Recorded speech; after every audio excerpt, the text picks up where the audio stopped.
Rich, roasty, and fizzy. If you're a lover of coffee like myself, then you gotta try Coffee Kombucha.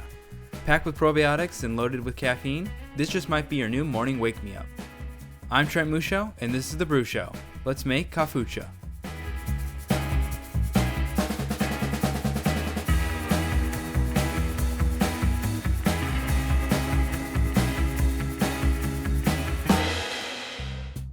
Koffucha, coffee kombucha, whatever you want to call it. This is one version of kombucha that was always a little mystical to me. As a big fan of all things coffee, and someone who makes their own kombucha at home, I had to try this out for myself. I had heard of Big Booch making a version, and I've even read about it in some books, but I could never get my hands on it. Finally, I decided to go ahead and make some for myself, and it's certainly one of the more interesting drinks I've ever made. If you've ever had Manhattan Special Espresso Soda, then you might have had a similar experience to me. It's an odd combination of sweet coffee and a kiss of carbonation that on the first sip brings you to a pause, but the more you drink it, it really starts to grow on you. Koffucha is a lot like that, with the added benefits of probiotics that are great for your gut biome and health. And while it brings two levels of acidity from the coffee and the kombucha, if you time things just right, you'll be sipping on something really special. Before we get started, please take a moment to like this video and subscribe to my channel for more simple fermentation videos like this. Now, let's booch. I'm making a half-gallon batch, but feel free to scale this up to any size you want. This is not something I drink every day, and if you're looking to just experiment with trying this out, then start small. To begin, you'll need a healthy kombucha SCOBY, or symbiotic culture of bacteria and yeast. This is what gives life to the drink and creates fermentation that makes the probiotics. If you don't have a SCOBY, then check out my How to Make Kombucha video, where I go over growing a SCOBY from a single bottle of kombucha. It's seriously so easy and something you can have going forever as a side fermentation. Before peeling out some of that SCOBY to build up, we first need to make some cold brew coffee as our base. As I pointed out in the Jun video, training a kombucha SCOBY to ferment other liquids can be difficult. However, in my experience making this Koffucha, the SCOBY had no ill effects when placed into coffee. I'm not sure if it's something in the coffee, the acidity, or if it's because we're not changing the sugar source, but in the few attempts of making this recipe, I've had good success with just tossing it in. For the cold brew, you can use whatever brand or type you want. Either store-bought cold brew or nice hand-picked coffee that you grind yourself. Either way, it will taste great.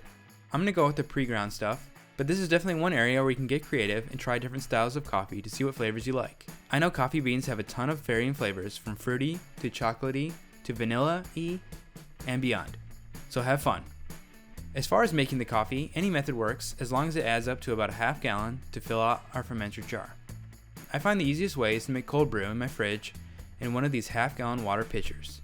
For every half gallon of water, I add 50 grams of coffee. Then I just mix it well so it's all incorporated and stick it in the fridge overnight. This makes a strong cold brew, so if you want less intense coffee flavor, you can dial this back. The next day you just need to strain it out. I use a French press, or these coffee socks work well. They just take a little longer to filter out. The better you filter, the better the final product will be. Any leftover coffee grounds might react with the SCOBY, or you could accidentally get some coffee grounds in your final product, which can be upsetting for your stomach.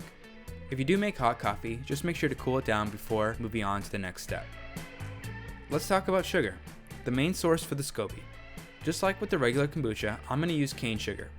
You can really go with any sugar source as long as it's not a sugar-free alternative. The sugar is needed for the fermentation, so you really can't skip out on this. If you do change the sugar source from whatever you used in the regular kombucha, you might have to gradually transition the sugars like I did in the Jun video, swapping out the old sugar source for the new a little bit each week. You don't want to shock the SCOBY and leave it wondering what is it supposed to eat. So for the sugar, I use 50 grams of sugar for the whole batch.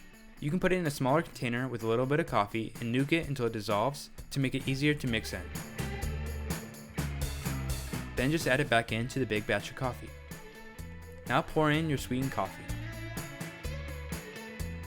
Have you ever tried Koffucha?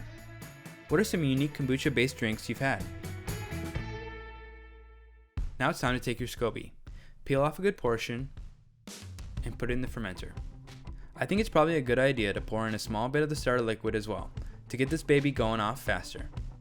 Give it a good stir to mix everything in, and then place a napkin or cloth on top with a rubber band. Don't seal it with a normal lid. The SCOBY needs oxygen access in order to perform. The napkin gives a good amount of breathability without letting any nasty bacteria or bugs in. With all that put together, Place it on the counter out of direct sunlight for 3 to 5 days. It could take longer or shorter, depending on how warm your room is. I check back in every day or so to make sure things are tasting good, taking a small sample with a straw and tasting it for the overall acidity. This is extremely important. If you let it go too long, you'll have a super acidic coffee drink that is unbearable to get down. If that happens, just dump the coffee, saving the SCOBY and a little bit of starter liquid to try again. There's no coming back from Koffucha that's too acidic. But when the taste is to your liking, it's time to bottle it up. If you want a more flat kombucha, you don't need to do anything special, just fill up a bottle and toss it in the fridge. But if you want a little fizz and some additional flavor, you can add some ingredients or flair to create a second fermentation or F2 in the bottle. F2 is when you add more sugars that will kick up the fermentation again, creating CO2 and thus pressure in the bottle. This can be as easy as adding some more sugar. A half teaspoon or about 2 grams is a good starting point. I recommend using agave or maple as they dissolve a little easier. You can also add some vanilla extract or mint to give the coffee a little boost in the flavor department. Just add a little bit and experiment with the flavors until you get it the way you want. As always, I recommend using kombucha bottles that will allow you to see the pressure build up on the caps, letting you know they're fizzy. Flip top bottles also work great. Just please make sure you use fermentation grade bottles so you don't have any explosions on your hands. Once the bottles are filled, set them on the counter for another 2 to 3 days until you see pressure on the lids or you can't wait any longer. Then pop them in the fridge to cool down. And remember to leave a little starter liquid in the SCOBY behind for future batches. And once the bottles are cooled down, this coffee kombucha is ready to drink.